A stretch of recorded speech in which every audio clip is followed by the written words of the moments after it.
Di sebuah kota kecil di pinggiran Jakarta, hiduplah seorang wanita bernama Nadia Pramesti, seorang gadis berusia 25 tahun yang sebentar lagi akan menikah dengan pria yang ia cintai, Rizky Setiawan. Mereka telah menjalin hubungan selama 2 tahun, dan meskipun ada pasang surut dalam hubungan mereka, Nadia selalu yakin bahwa Rizky adalah orang yang tepat untuknya. Pernikahan mereka telah direncanakan dengan matang. Keluarga Nadia, terutama kedua orang tuanya, Pak Rahmat dan Bu Santi, sangat bahagia melihat putri bungsu mereka akan segera membangun rumah tangga. Begitu pula dengan kakaknya, Rina Pramesti, yang berusia 2 tahun lebih tua darinya. Sejak kecil, Nadia dan Rina sangat dekat. Meskipun terkadang Rina memiliki sifat yang lebih dominan, sementara Nadia cenderung lebih penurut. Sebagai kakak, Rina terlihat sangat mendukung pernikahan Nadia. Ia sering membantu memilih dekorasi pernikahan, menemani Nadia untuk fitting gown, dan bahkan memberikan banyak nasihat tentang bagaimana menghadapi kehidupan setelah menikah. Nadia merasa bersyukur memiliki seorang kakak seperti Rina, yang selalu berada di sisinya di saat-saat penting seperti ini. Namun, di balik semua persiapan pernikahan yang berjalan lancar, Nadia mulai merasakan sesuatu yang janggal. Beberapa kali, ia menangkap ekspresi aneh di wajah Rina ketika sedang membicarakan Rizky. Sekilas, Rina terlihat terlalu tertarik setiap kali Nadia menceritakan tentang kebiasaannya bersama Rizky. Tatapan mata Rina saat melihat tunangannya pun berbeda. Bukan sekadar tatapan biasa dari seorang calon kakak ipar, tapi seperti ada sesuatu yang lebih dalam. Awalnya, Nadia hanya menganggap itu sebagai kekhawatiran berlebihan. Bagaimanapun, Rina adalah kakaknya sendiri. Tidak mungkin ada sesuatu yang terjadi antara mereka. Tapi, beberapa kejadian kecil mulai membuatnya berpikir ulang. Suatu hari, ketika Nadia sedang mencari ponselnya yang tertinggal di ruang tamu, ia melihat Rina dan Rizky berbicara di teras rumah.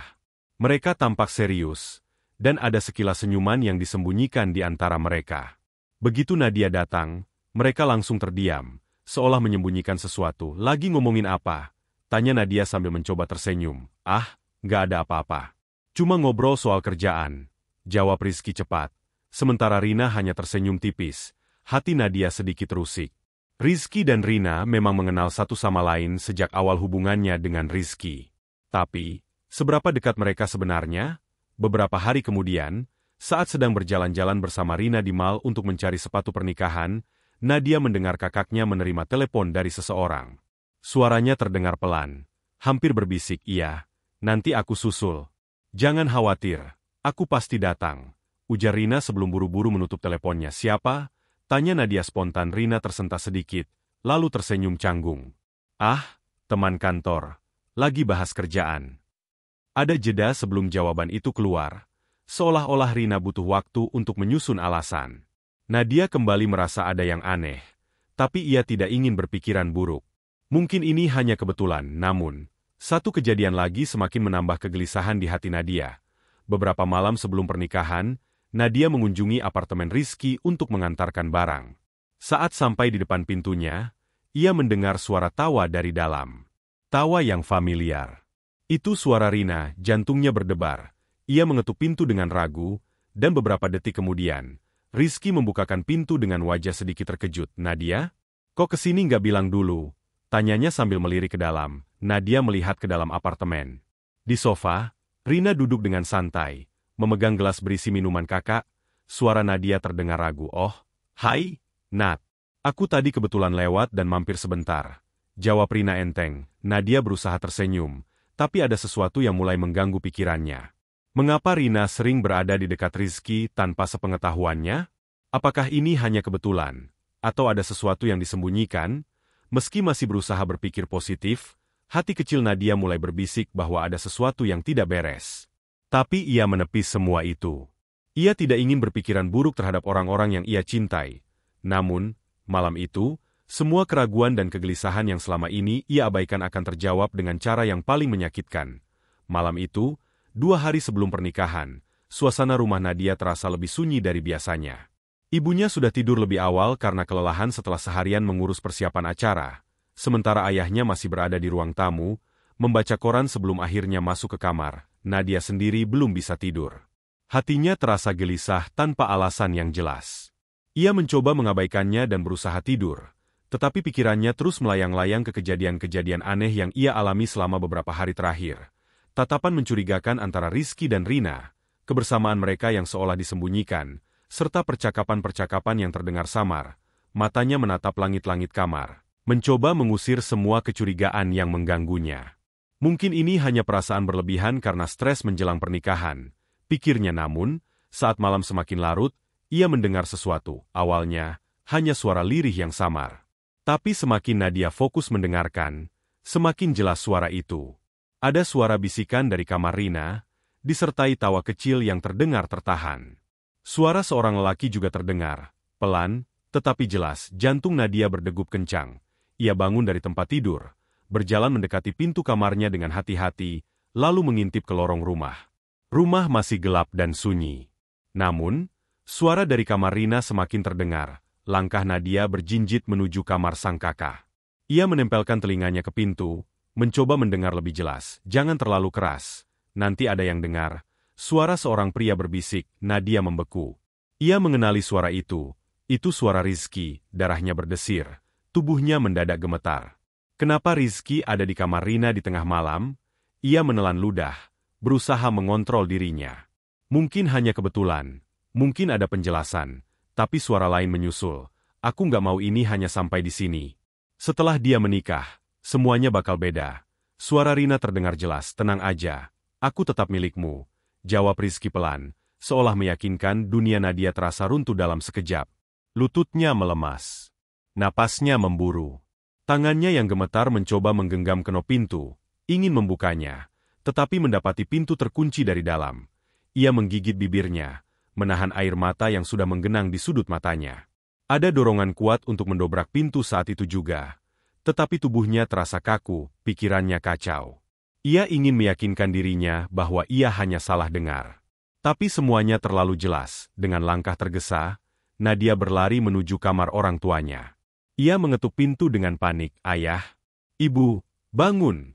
Suaranya bergetar, hampir berbisik, tetapi penuh urgensi. Pak Rahmat dan Bu Santi terbangun, masih dalam keadaan setengah sadar. Ada apa, Nadia? Tanya Pak Rahmat dengan suara berat. Ayah, Ibu, tolong ikut aku, katanya dengan napas tersengal. Ada sesuatu yang harus kalian lihat.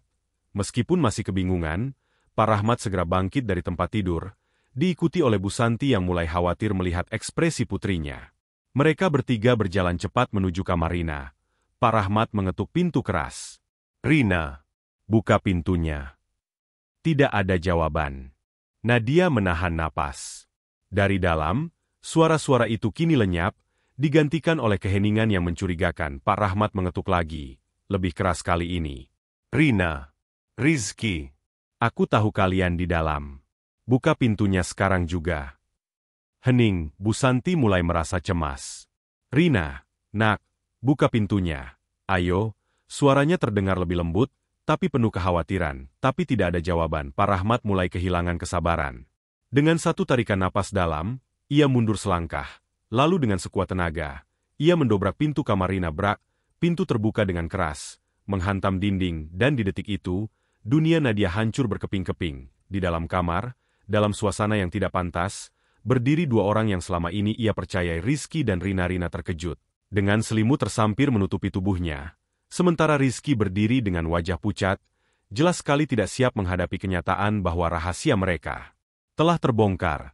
Pak Rahmat melotot dengan mata yang hampir keluar dari tempatnya. Tangannya mengepal kuat, wajahnya merah padam karena amarah yang meledak-ledak. Bu Santi menutup mulutnya dengan kedua tangan, tubuhnya gemetar. Nadia hanya berdiri di ambang pintu, membeku. Napasnya terasa sesak. Dadanya begitu sakit seolah diremas dengan kejam. Air mata mulai jatuh tanpa bisa ia tahan lagi. Apa yang kalian lakukan? Suara Pak Rahmat bergema di seluruh rumah. Tangannya mengepal kuat. Matanya memerah karena amarah yang meluap-luap.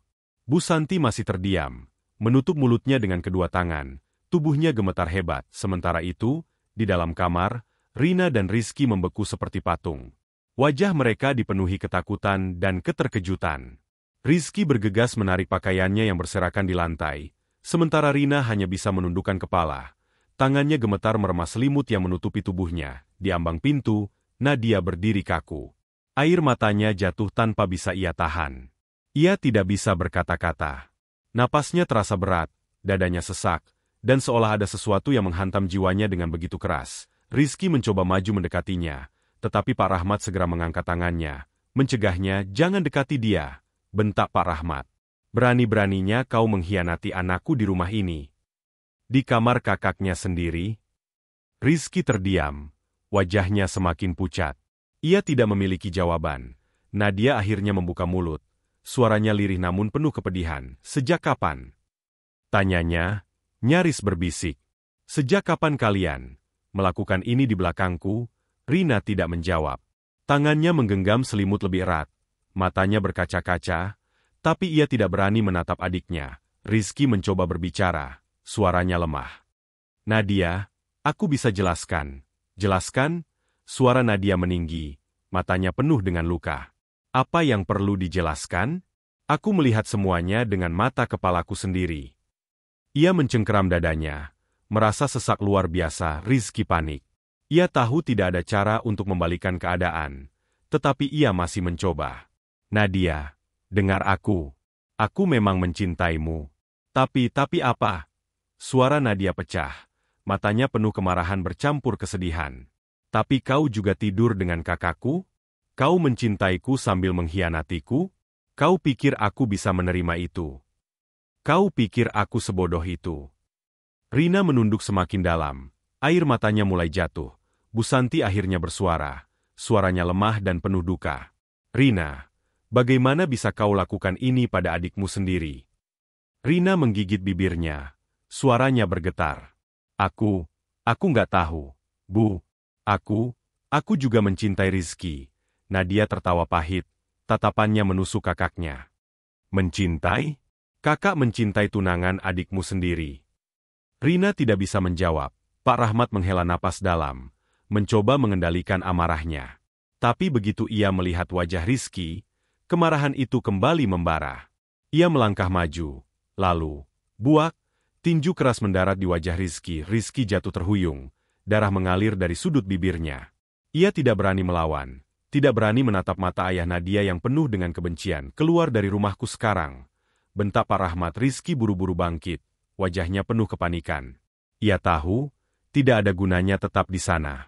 Dengan langkah tergesa, ia mengambil pakaiannya yang masih berserakan dan melangkah keluar dari kamar tanpa berani menatap siapapun. Namun, sebelum ia keluar dari rumah, ia menoleh ke arah Nadia. "Nadia, aku benar-benar minta maaf."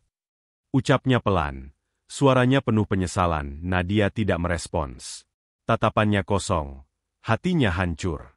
Ia hanya berdiri di sana, tanpa tenaga untuk berkata apa-apa lagi. Rizky akhirnya pergi. Kini, hanya tersisa 4 orang di ruangan itu. Nadia, Rina, Pak Rahmat, dan Bu Santi.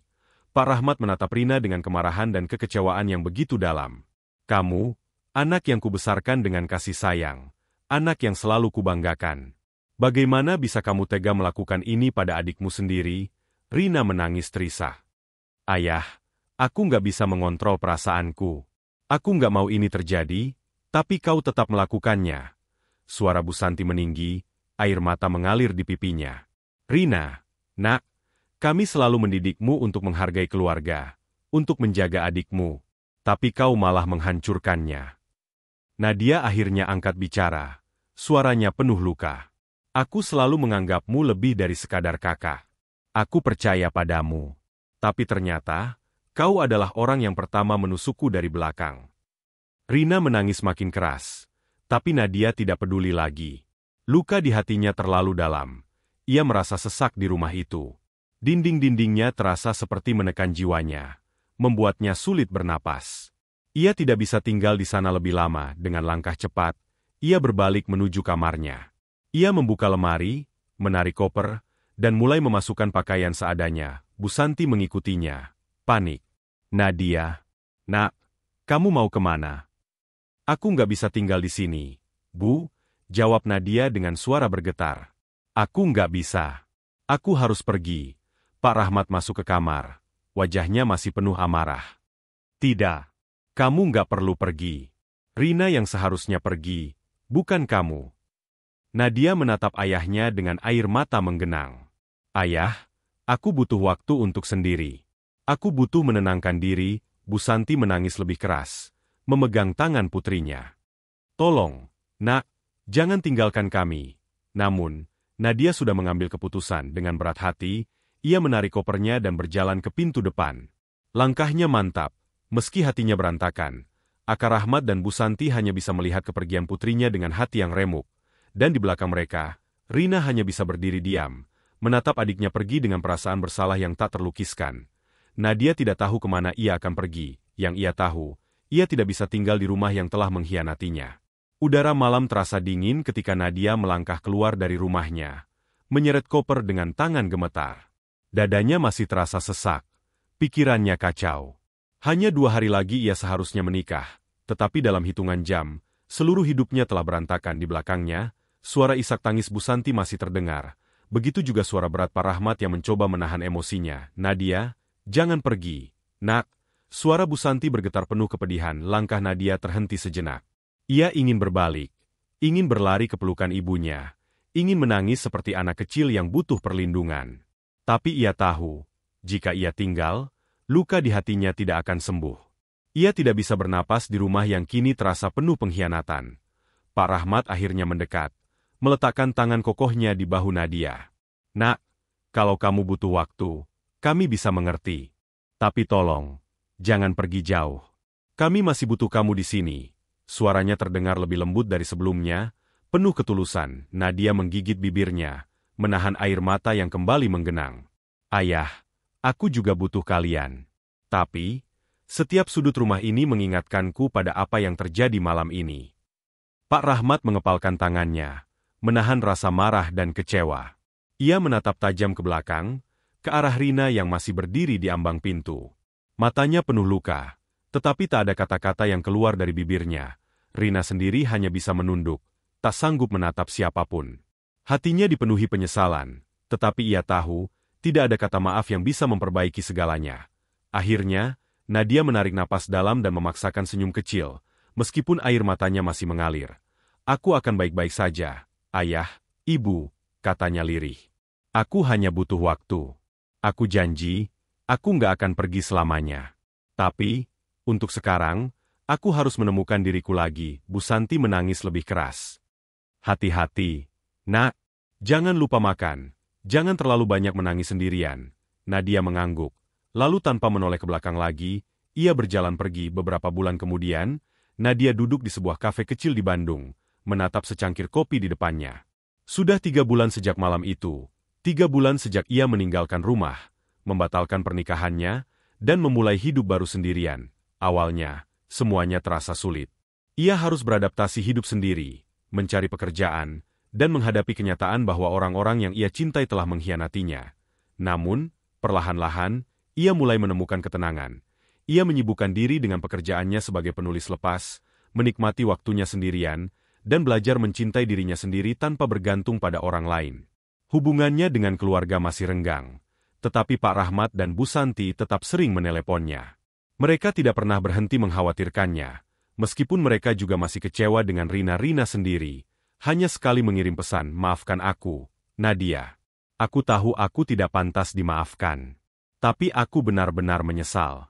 Aku hanya ingin kau tahu itu. Nadia tidak pernah membalas pesan itu. Bukan karena ia membenci Rina, tetapi karena ia belum siap. Hari itu, ia menutup laptopnya dan menatap keluar jendela. Hujan turun perlahan, membawa aroma tanah basah yang menenangkan.